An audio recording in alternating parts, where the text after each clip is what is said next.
Quiet, woman. Women's liberationists.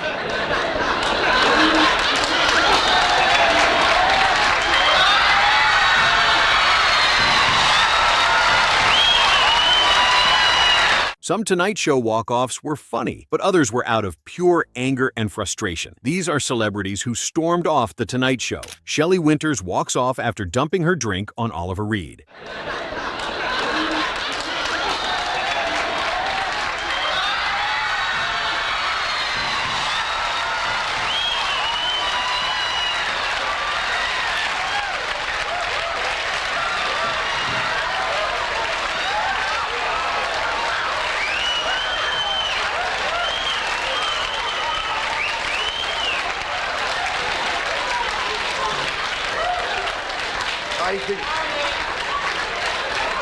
On September 26, 1975, The Tonight Show became the stage for one of the most dramatically satisfying exits in late-night history, as Shelley Winters sat through Oliver Reed's increasingly smug comments about women's liberation before deciding the argument had one resolution that made complete sense to her. Now that's what is known as savoir-faire, when you can continue. I think that women's liberationists sometimes do extraordinary things. I don't think that, in actual fact, that it gives them much armament to their cause. After this episode aired, Oliver was shockingly never invited back again. Jesse Colin Young refusing to play Get Together. Then we walked off to Johnny Carson's show. My mother almost had a conniption. She had a 12 conniption. Why would you do that? And I said, Mom, they lied to us. I didn't hear this story. Yeah, they booked us on the show and Get Together with a hit. You see, but we had just released Elephant Mountain, because Get Together was a national hit 2 years after it was released. The Youngbloods refusing the opportunity of a lifetime being Tonight Show exposure showed how tight television restraints were in the 60s, and how the band wasn't going to let Johnny and his network staff control their brand. So we said, well, we'll come, but, we have to sing one song. We wanted to sing Sunlight off our new album, because Get Together's history, for us as an album. And the guy who sang the second part, he's not even in the band, so. But, of course, we'll sing it. But we got in there, and, they ran over and just said, basically, play your hit and get out of here, and quit complaining about the monitors and stuff like that. So we were really that was it. Johnny storms off set to confront Don Rickles. I don't give a damn if they're on the air. Rickles, hold, stop the taping. Stop the taping. Somebody broke my cigarette box. Come here.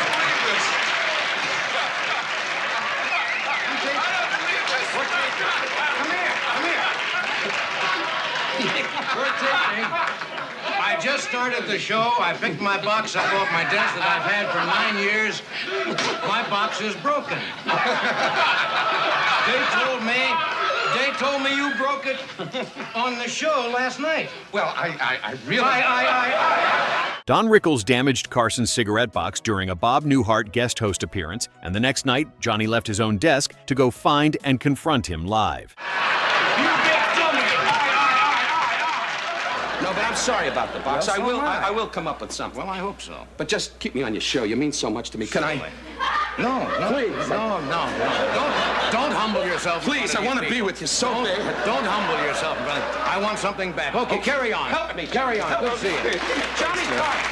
They know who I am. Okay, wait a minute.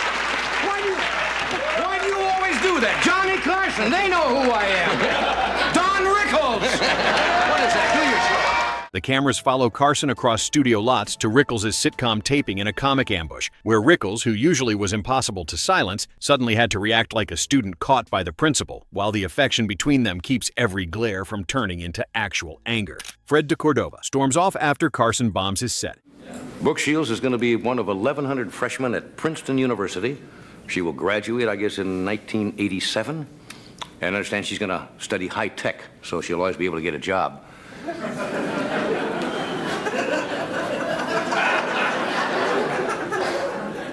I don't think she's going to have the greatest social life in common. Look, nothing. Don't go. Wait a minute, Freddie, come here. Wait a minute, come on. Come here. Come on, just because it goes into the dumper, you don't go. that? Turns it back on me. It's for your own good. Fred DeCordova exits the set as Carson's jokes die, making the man responsible for keeping the show on track suddenly become the funniest exit in the room. One jokey headed for the chair. Anyway, what I started to say was, no, I think she's going to have a rotten social life. Dating Brooke Shields in college has got to be difficult. It's not going to be easy to get Brooke Shields and her mother in the backseat of a Volkswagen. Hey. Sure, now you come back. Right.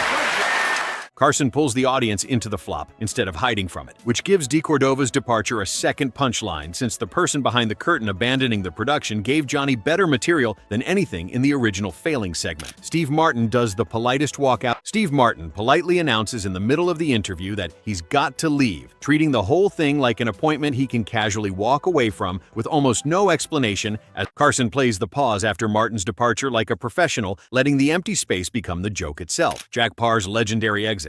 CBS had a bulletin board. I'm sorry I go so long. I'll make it short. Go ahead. It had a big bulletin board, and as I come up every morning from doing this 3-hour killer of a show, they kept track of the mail, and it would say Cronkite and Paar. Now, I said, what is that supposed to be? And they said, well, we're to keep track of the mail. Those who say they like Jack Paar, it's a big improvement. Who are you? It's Doc Severinsen. I'm a friend of Jose Mellis. I didn't even know him. What happened to Sketch Henderson? You don't stay up late, do you, Jack? No. Jack Paar's 1960 departure as Tonight Show host after NBC cut his infamous WC joke, a joke about an English woman who asked a Swiss pastor about the local WC thinking it meant wayside chapel instead of bathroom, turned a workplace dispute into a heated moment as he left mid-broadcast with Hugh Downs forced to finish the program while millions of viewers wondered what had just happened to their television.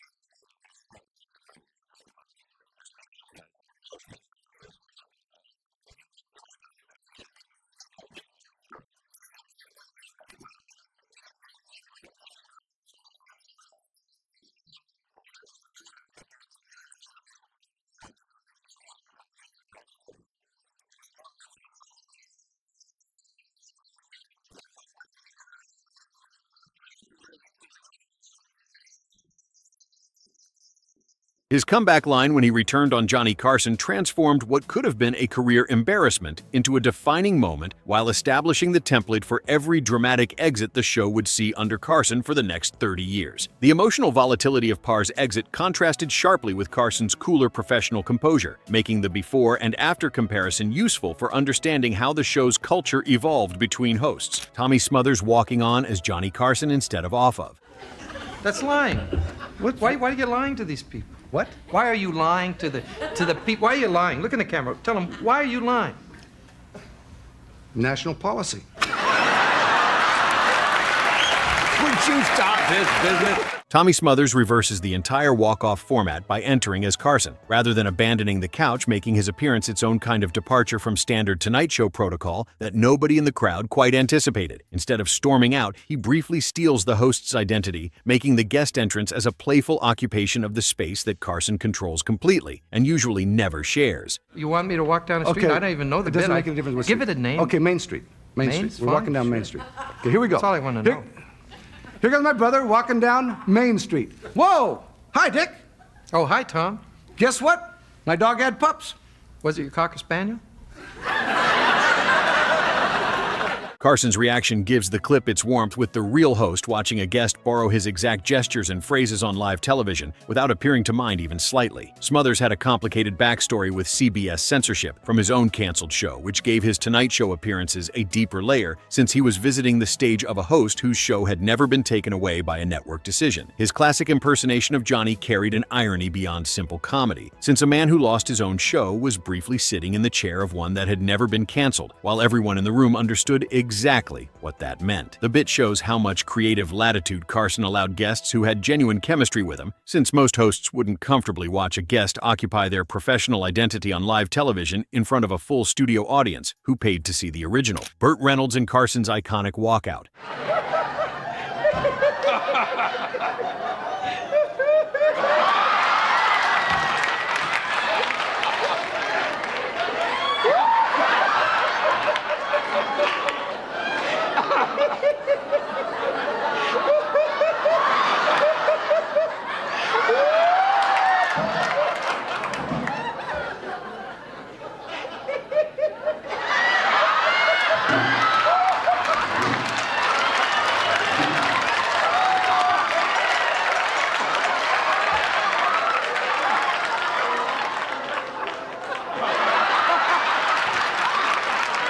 Burt Reynolds belongs on this list through Carson's playful Burt-style walkout bit built entirely around the swagger that made Reynolds one of the most recognizable screen personalities of the 1970s. The actual joke rests on Carson using Burt's movie star confidence as physical comedy material, showing a host who understood that Reynolds' public image was already a performance that could be borrowed and gently mocked for laughs. Reynolds was a frequent enough Carson favorite that the bit draws on a relationship the studio audience already recognized and trusted, which gave the comedy a shorthand that a stranger on that couch simply couldn't have achieved regardless of how good the joke itself was. Instead of conflict, the clip gives viewers a host turning a guest's celebrity persona into movement, posture, and timing, showing Carson's specific gift for making famous images into comedic raw material without anyone's dignity being genuinely threatened. Carson stepping away from his desk in imitation of Reynolds demonstrates how physically flexible The Tonight Show's format could be when a celebrity image offered a quick and obvious visual joke that both host and crowd shared completely. Reynolds' swagger as a physical comedy language reveals something important about how Carson thought about celebrity, which is that the public image was itself a performance that could be borrowed, quoted, and gently mocked by the right host at the right moment with the right history between them. Reynolds himself was self-aware enough about his own screen persona to have appreciated Carson using his swagger as a departure joke, since the segment mocks the image rather than the man inhabiting it. Reynolds was one of the few guests comfortable enough on the Tonight Show couch to let Carson use him as a physical prop without the bit ever feeling mean or one-sided. Johnny Carson's Tonight Show hosted enough dramatic exits, angry returns, and one legendary drink-soaked revenge to fill a highlight reel that nobody could have planned, but everyone who watched remembered for decades after the credits rolled. These 8 moments captured a program that was always more alive and unpredictable than its polished reputation suggested, showing that even the most controlled late-night program in television history couldn't quite contain everyone it invited through the door. Which of these Tonight Show walk-offs shocked you the most? Let us know what you think in the comments and subscribe for more iconic Johnny Carson Tonight Show moments.